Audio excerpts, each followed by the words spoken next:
Kia ora, I am Kyle. Kia ora, I'm Matt. And today we're going to be doing some possum lining, and we also have a special friend coming along, which is Shane. Kia ora guys. Shane will show us how to set up a trap. Righto guys, geez, we've got a nice looking remu here to start off with. So what you're sort of looking at is somewhere really nice to put your trap, and this tree's got a really nice spot here. What I first do is I'll grab my trap and I'll set that first, like this.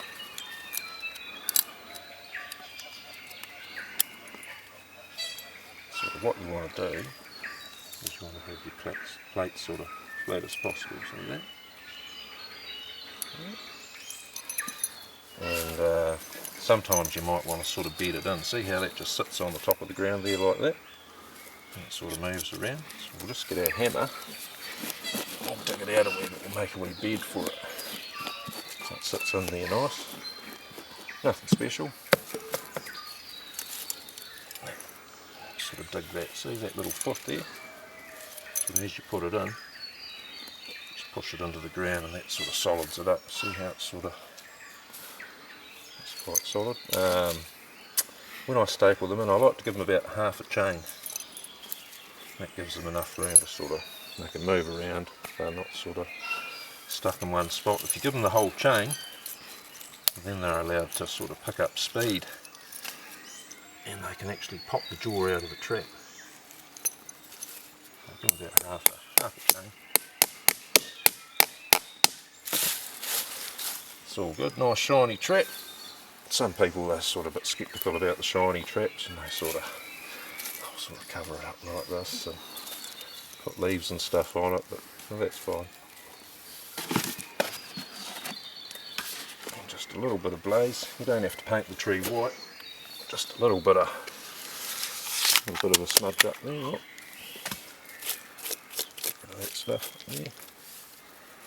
And you sort of want to be about a hand out, so then the possum's actually going to climb over the trap. So if you sort of have it up in here, you're sort of limiting the chances a bit.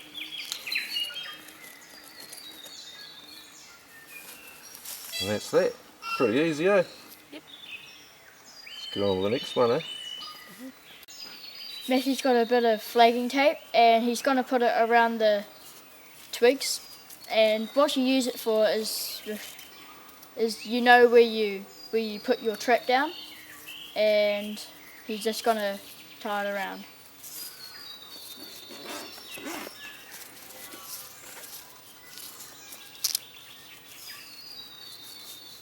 Good enough. And another way, fellas, if you're in real thick bush, just a GPS. This is just one I've got from work at the moment, I'm loaning.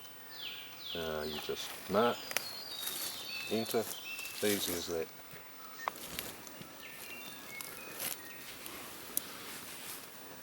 Jaw right down, yep, tab over top of the jaw, push that down with your thumb, yep. Very nice,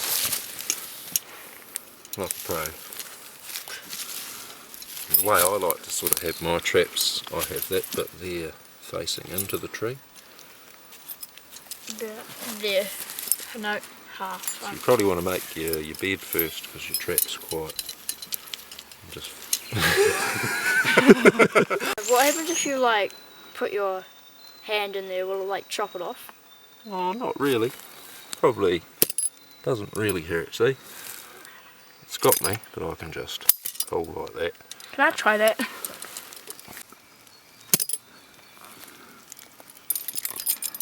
Yep, you should be able to pull out of there. Yep, no worries. What was that like?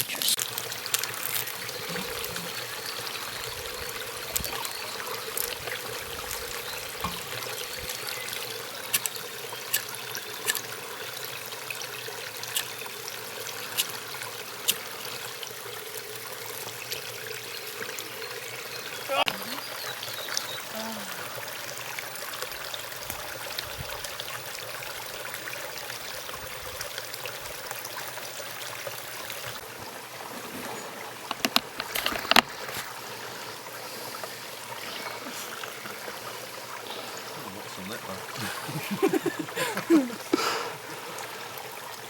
There's nothing in that one.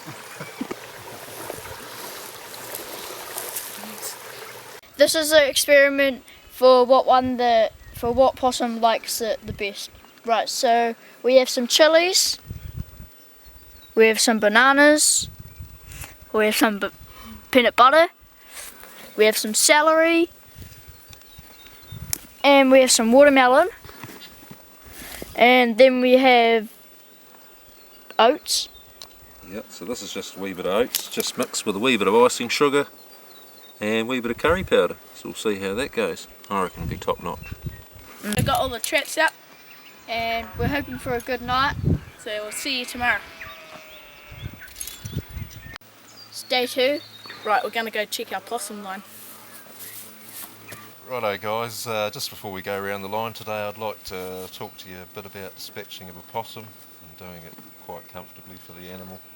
A possum's a sentient being like ourselves. It breathes, it lives, it bleeds, it feels pain. So we're going to do it in a fashion where the possum doesn't feel much pain at all.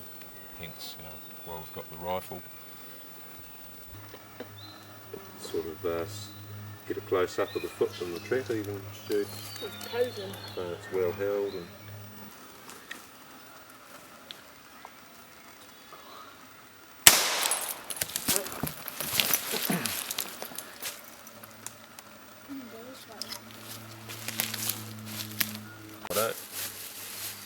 okay, so I like to start just with the possum on one side.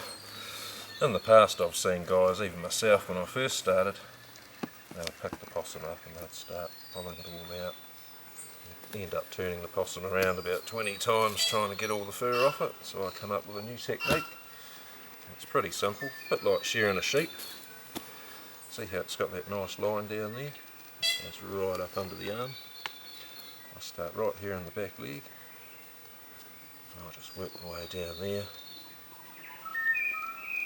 And it shouldn't take too long at all, right up under the arm. And you just keep working your way around up the length of the body.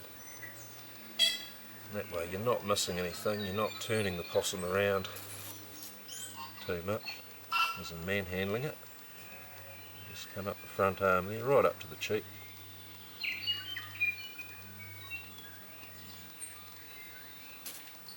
Take the arm as well.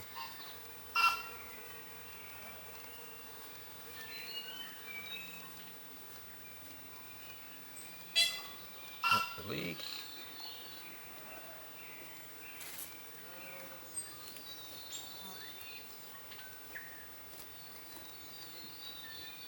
This is the really good stuff right along the back here. Just come on the inside of the leg there and pluck that out, and I'll come this far up the tail. This is where I'll stop about here. And the reason why I do that, if you have a look at this tail fur as compared to this fur, it's quite a lot coarser, and they don't really want that stuff in this fur. But there is a market for tail fur. I normally carry 2 bags around with me. When I get to this stage, I'll come up the tail like this. Some of them pluck quite easy, some of them don't, and I don't even bother plucking the tail. But if you can get the tail fur off, put it in another bag, there is a market for that fur, and funnily enough it is the same price as that fur. So.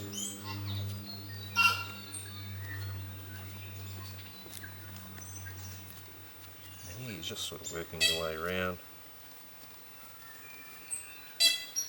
trying to get as much fur in your hand as possible. Not too many trips to the bag. Surprisingly it sort of stays in your hand. There's quite a bit of fur there too.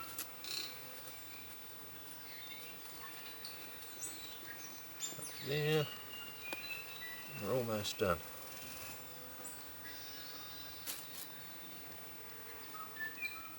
Right up round the ears, don't be scared to get a wee bit of blood on your fingers.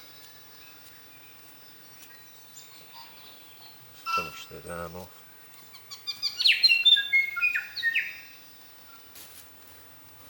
And there, basically you're left with the belly now. Take a wee bit of that.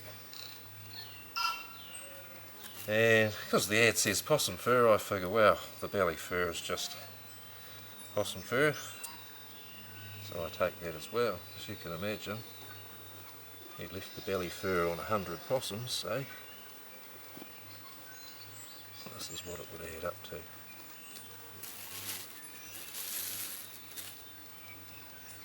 Now, 100 handfuls of that. And that's pretty much it really. The possums are, once the weather heats up, they do get a bit harder to pluck. They pluck far much better in the winter time. As you can see here, it's got a lot of regrowth here starting to come through, which means it's actually molted out a lot of its fur prior to us catching it. So yeah, that's about it.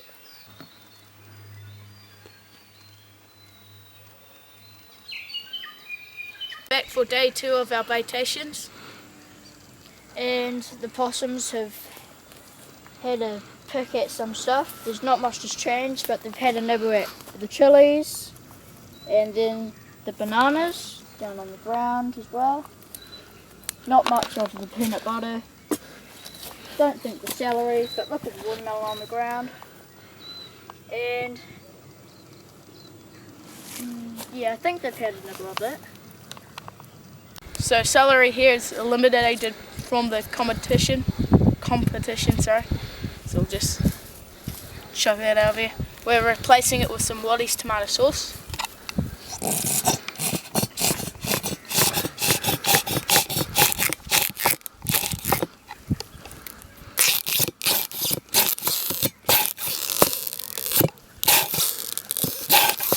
There we go.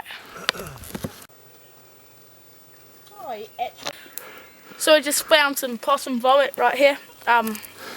Looks like it's eaten everything. It's swallowed a whole chili whole. So we just found a ferret in the trap.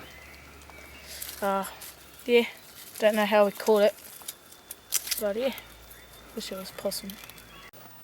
When you stir them up, they let off the smell. They're in the same family as the skunk family.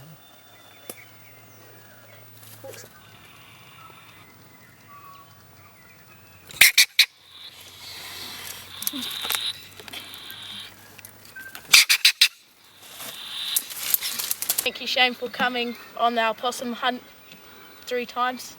No worries, fellas. Had a great time. Good adventure. And thank you guys for watching our videos. And we'll be sure to take you out to town next on the 3rd part of the video to sell our fur.